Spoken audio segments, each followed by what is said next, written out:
René Guénon, correspondance avec Noël Maurice Denis Boulet. Blois, le 8 décembre 1918. Chère mademoiselle, nous avons reçu, voici déjà quelques jours, le numéro de la Revue des Jeunes que vous avez eu l'amabilité de nous renvoyer. Et nous avons appris ainsi que vous étiez de retour à Saint-Germain. Madame votre mère est-elle revenue de Suisse avec vous, et comment se trouve-t-elle maintenant? Pour nous, notre retour d'Algérie s'est accompli sans incident fâcheux, du moins jusqu'à Paris, où nous avons été tous les trois pris de la grippe presque dès notre arrivée. C'est tout juste si nous avons pu repartir pour Blois la veille de la rentrée. Au bout d'une semaine et demie, le collège a été licencié à cause de l'épidémie, ce dont je n'ai pas été fâché, car j'avais grand besoin d'un peu de repos pour achever de me remettre. La rentrée définitive ne s'est faite que le 15 novembre, mais avec 4 professeurs malades, de sorte que, depuis ce temps, j'ai dû servir supplémentaire. Le français en 3e, ce qui est fort peu intéressant. Je souhaite que cela ne se prolonge pas trop. En temps normal, j'ai beaucoup moins à faire ici qu'à Sétif. J'espère donc avoir la possibilité de travailler un peu pour moi, ce qui me serait d'autant plus nécessaire que j'ai l'intention d'essayer l'agrégation à la fin de l'année, encore que le programme n'en soit pas des plus satisfaisants.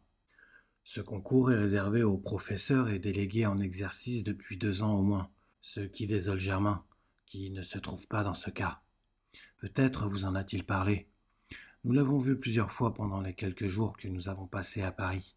Il nous a appris alors qu'il était nommé à Stanislas pour remplacer Maritain, qui avait demandé un congé d'1 an.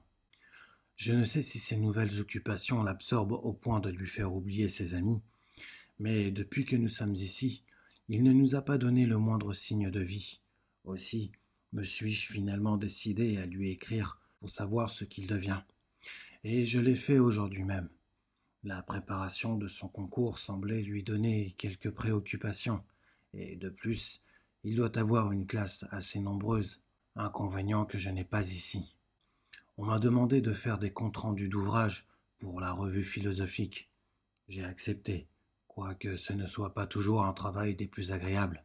En tout cas, il ne me serait guère possible, cette année encore, d'entreprendre quelque chose de plus sérieux. J'ai lu avec grand intérêt l'article de monsieur votre père.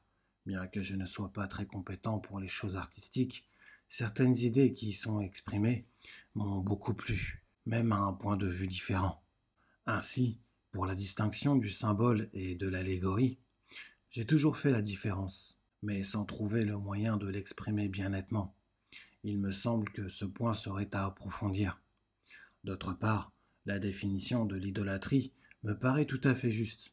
Il en résulterait cette conséquence que l'idolâtrie peut exister partout et toujours chez ceux qui ne comprennent pas le symbole, mais qu'aucune doctrine idolâtre, en principe, n'a jamais existé, et c'est exactement ce que je pense moi-même à cet égard.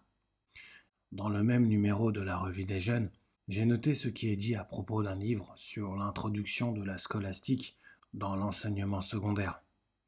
Je ne me suis même pas demandé si l'auteur de ce livre, qui signe Miles Christie, n'aurait pas quelque rapport avec Maritain, car Germain m'a montré le cours que celui-ci faisait à Stanislas, et il est entièrement scolastique, et même, m'a-t-il semblé, un peu trop difficile à suivre pour les élèves d'une classe de philosophie qui n'y ont généralement pas d'aptitude spéciale, et qui d'ailleurs n'y ont été nullement préparés par l'enseignement qu'ils ont reçu jusque-là. L'entreprise me paraît donc présenter beaucoup de difficultés, et peut-être même certains inconvénients. En écrivant à Germain, je lui communique quelques réflexions à ce sujet. Du reste, il semblait assez hésitant sur ce qu'il devait faire lui-même pour son enseignement. En tout cas, la question vaut certainement la peine d'être discutée. Si cela vous intéresse, vous pourrez, lorsque vous verrez Germain, lui demander qu'il vous fasse part de ce que je lui en dis, ainsi que de la question de l'existence d'une philosophie universitaire. Je lui demande son avis sur tout cela, et serai très heureux d'avoir le vôtre également. Vous avez sans doute appris la mort de M. Milot, survenue quelques jours avant la libération de l'île. Il n'aura donc pas pu revoir son fils, qui s'y trouvait retenu depuis le début de la guerre. Nous avons su avec plaisir, ces jours-ci, l'élection du père Certilange à l'Institut. Je regrette bien de n'avoir pu faire encore sa connaissance comme vous l'aviez projeté, surtout après ce que vous m'avez écrit l'an dernier de son appréciation sur les idées métaphysiques dont vous lui aviez parlé. Espérons pourtant qu'une occasion favorable finira par se présenter quelque jour. Vous êtes-vous remise aux travaux philosophiques? Pouvez-vous trouver le temps de suivre de nouveau quelques cours? J'espère bien que vous me tiendrez au courant de tout cela, qui m'intéresse toujours vivement. Je n'oublie pas non plus que vous m'aviez promis une réponse à ce que je vous avais écrit il y a déjà longtemps.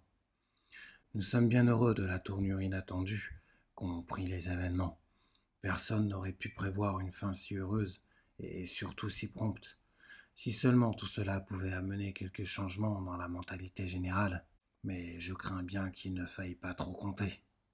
Veuillez être notre aimable interprète auprès de toute votre famille et recevoir pour vous, chère mademoiselle, mes compliments respectueux, ainsi que les bonnes amitiés de ces dames. René Guénon.